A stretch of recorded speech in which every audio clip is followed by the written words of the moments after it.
Morning, everybody. Uh, the chair of the session, Professor Dr. V. Satish, scholars who would subsequently speak on the themes. Dr. Ajay Shekhar, Dr. Abhilash, Dr. Nasir, Dr. Jinimon, and Dr. Sajana, other research scholars, students, and other academics, the larger scholarly community uh, who are part of this webinar. I'm indeed very happy to be part of this, to be associated with University of Kerala, Department of History, and Iyengali Chair, particularly for giving me this opportunity to talk about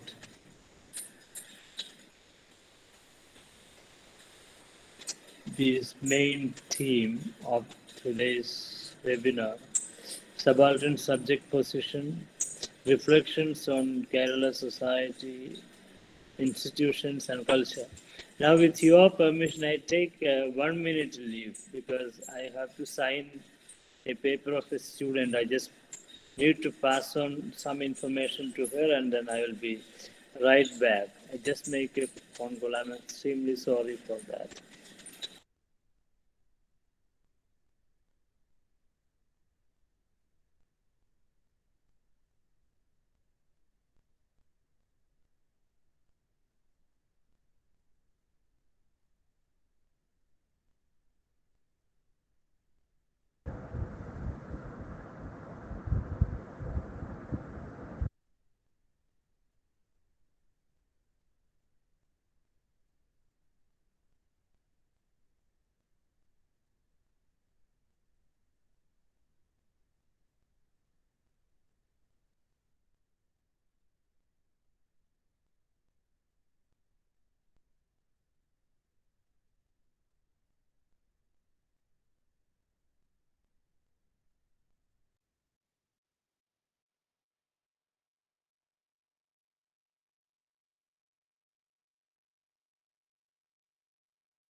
I'm right back. I'm very sorry for this 1 minute or little over 1 minute break. That was because of a student whose papers I have to sign. But in any case, let us be back to this particular question on subaltern subject position and reflections on that uh, from the Kerala's vantage point. And as I said, it has always been a pleasure to be part of the initiatives of the Department of History, University of Kerala. I had the good opportunity to be associated with this institution when my colleague Dr. Satish was the professor and head of the department. And now that association, in fact, continues. So thanks again for having me. And the other point, before I forget, I should also say that there was an occasion in the past when I was invited to give Mahatma Yankali oration. That was some time ago. So this morning, reflections that I make are actually not much new as far as these questions are concerned, because that those reflections have been drawn on the kind of work which I did, and some of these are in the public domain and familiar to students of history and researchers in history who are concerned with these questions. And yeah, so it had quite a number of admirers, the kind of stuff that I spoke about.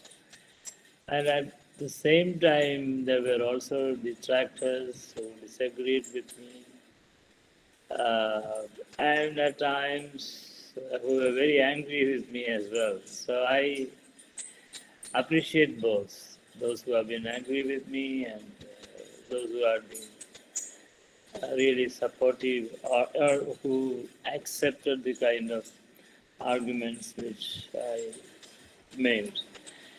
And I stand by the kind of stuff which I spoke in my book and other writings. And I hold on to most of that, because after my kind of research, not many people, and I guess people have not come out with a new database, new archival materials, etc. And therefore, it has not occurred to me to really interrogate what I said some time back in the light of the new evidences that others would have brought out. So, therefore,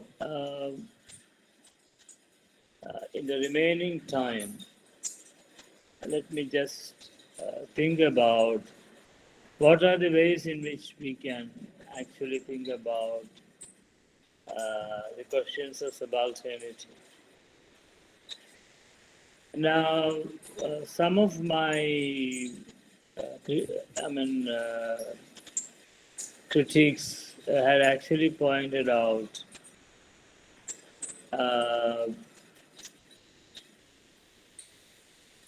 as they have argued, the kind of absence of gender issues in the kind of work which I did. And that is largely because of the problem that I was speaking about, a social situation where perhaps we did not come across a heightened gender division among the Dalit communities, the histories and sociologies of which I have been describing.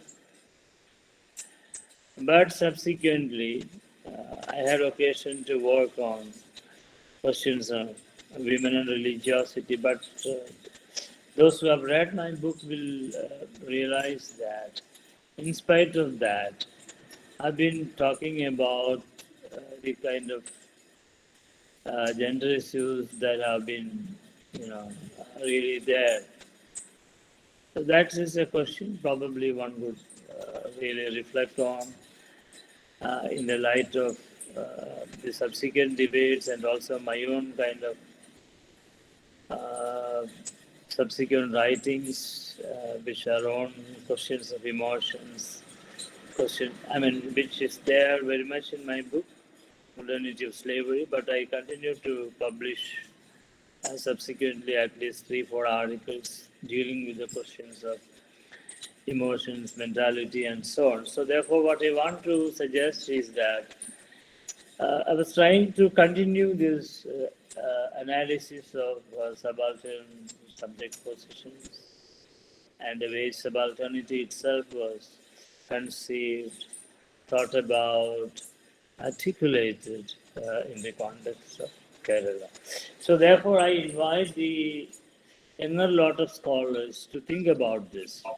I am not giving any final answers, or much less, a kind of evaluation of the works of others. But my concern is to open up some of these issues which possibly all of us could really pursue in our own research.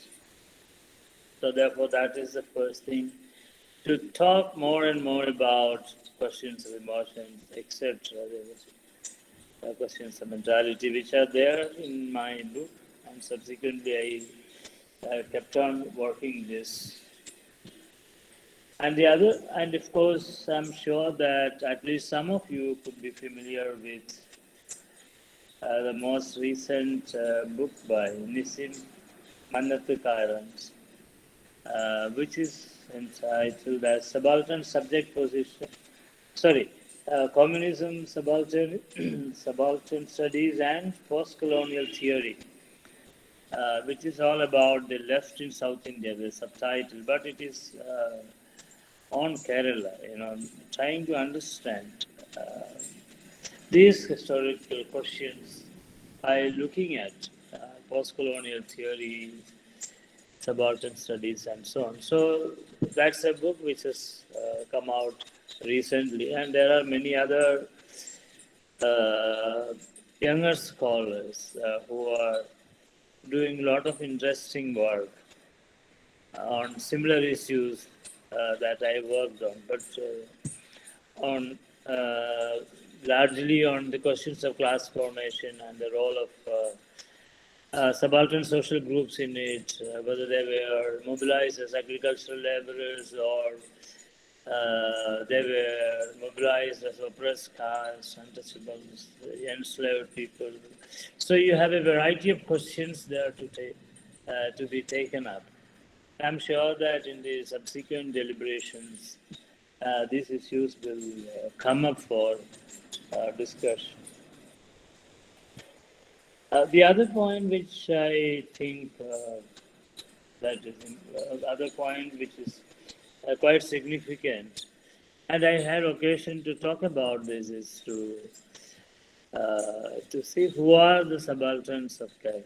This is something which I, not just myself, in fact, I'm sure that researchers who are interested in these sort of research questions have been asking this. The kind of social groups that one might identify as subalterns. And also, on another occasion, this was sometime like a few years ago, there was a conference of subaltern historians. It was organized in Delhi,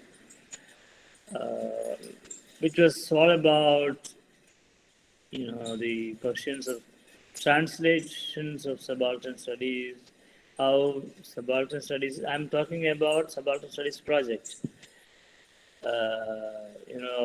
The books edited by Ranajit Guha and his colleagues subsequently, now running into 12 volumes. So there was sometime, I guess, in 2012 or 13, a conference in India International Center in New Delhi. So I was also invited to be part of the conversation, where one of the concerns was to look at how this notion was translated. And before that, I was also thinking about which subsequently led to publication of a couple of articles of mine, which was related to vernacular histories. You find one of these articles in the book edited by Rasiddin Akhil and Partha Chatterjee, Vernacular Histories, wherein I tried to look at how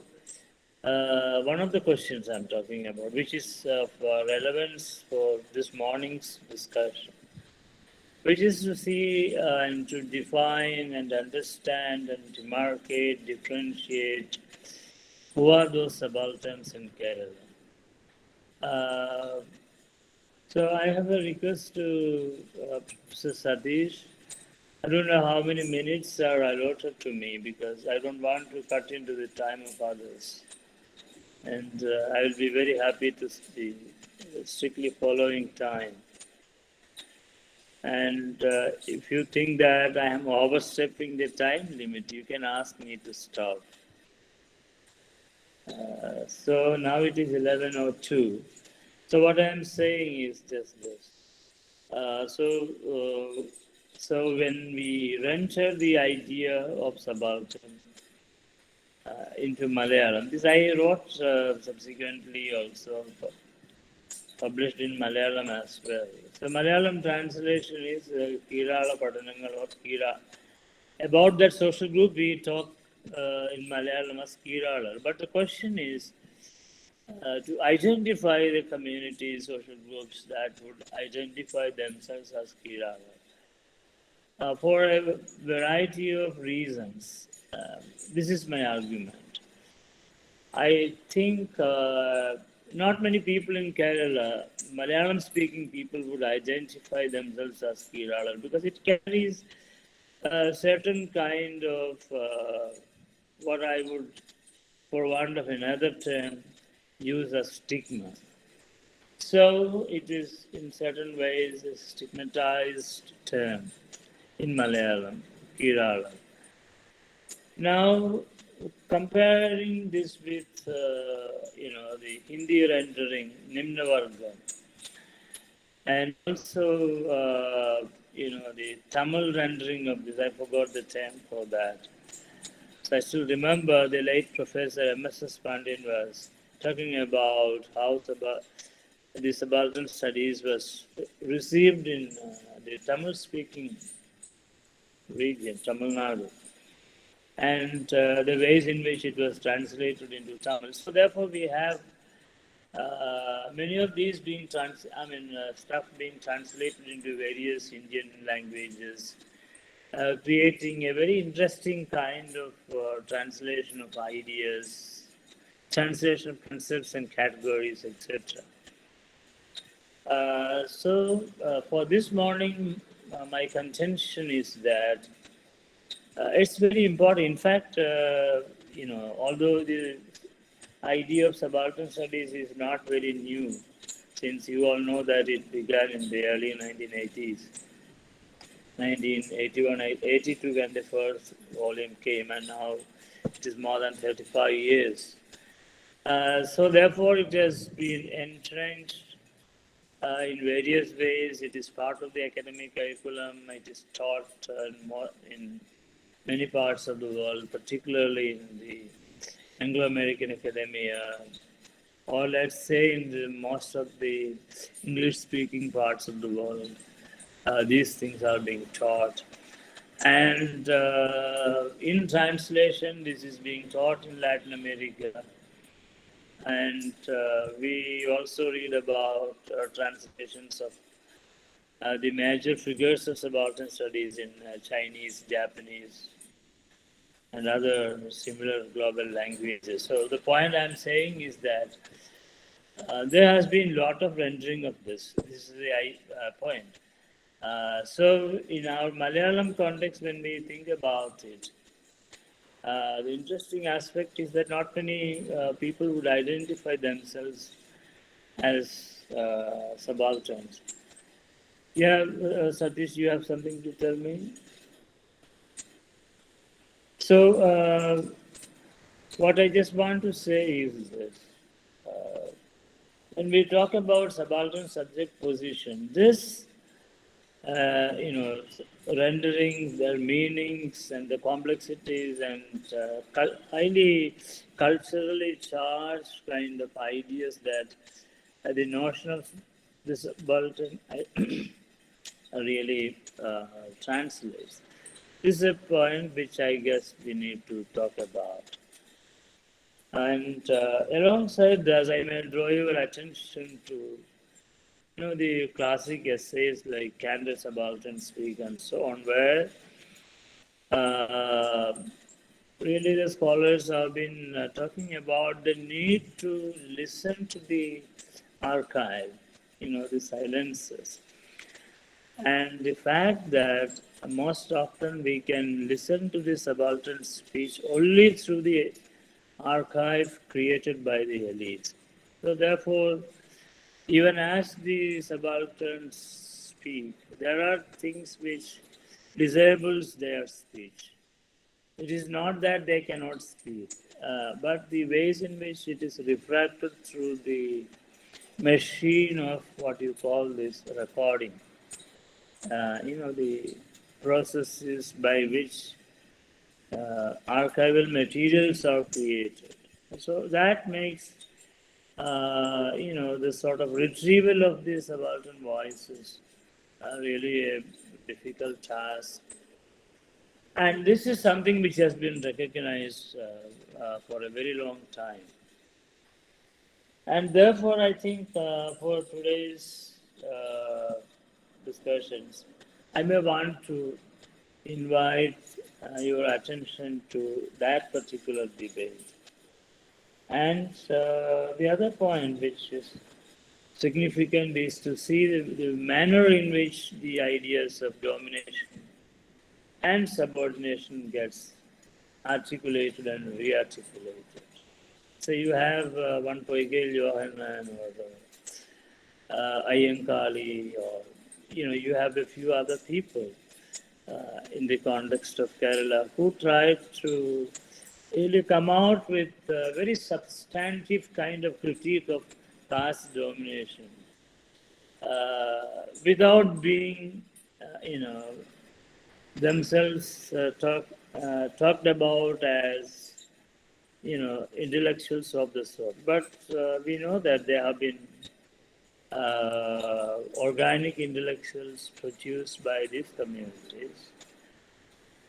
And for example, this, in the case of Poigel Johanan, absolutely, he was a product of colonialism, missionary Christianity, and it's coming together with the life world of the enslaved community. So, which has enabled him to articulate things from a very different perspective. Probably there would not have been a person like him, but for colonialism, Protestant Christianity, and the kind of the rich life world which was accessible to him.